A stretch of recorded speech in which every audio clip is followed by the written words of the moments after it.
much hooked. You know, once I walked in the studio, saw what was going on, all the projects, all the models, the type of things they taught at the AUCB. I used to do a lot of illustration. I used to do a lot of portrait painting, so I've always been very artistic.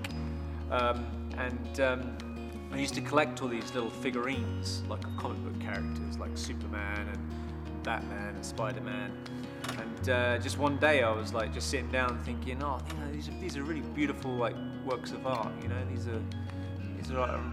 are amazing. I've never really like done any artistic thing with clay before, and any kind of sculpting. And just one day I just like picked up some clay. I just learned how to build a little armature that would make like these statues. Watched a tutorial on how to get started, and literally just sculpted my first piece, and literally a passion was just ignited from the moment I laid the first bit of clay on.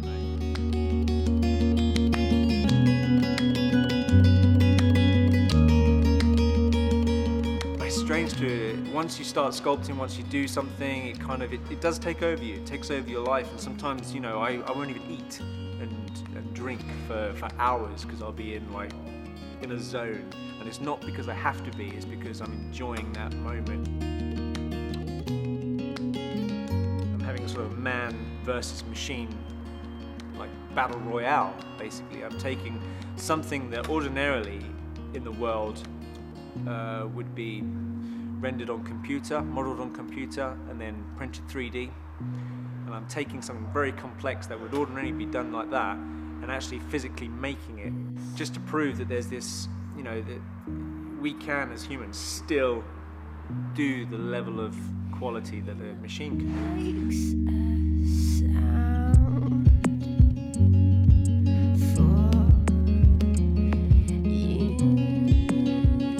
I think as an artist, you've got to absorb, and you've got to take in traditional artists. They were the masters of what they did, and they were sculpting stuff. We've got it pretty easy now compared to what they have. You know, we get to sculpt out all these material, all these polymer clays, all these different clays that allow it a lot easier to generate the imagery that we're trying to achieve.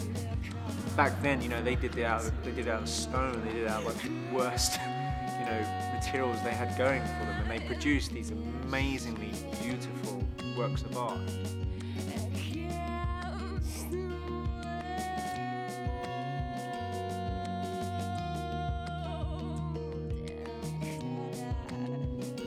I don't know, there's something really endearing about something that's handcrafted, and I think even today, people that appreciate art appreciate handmade art.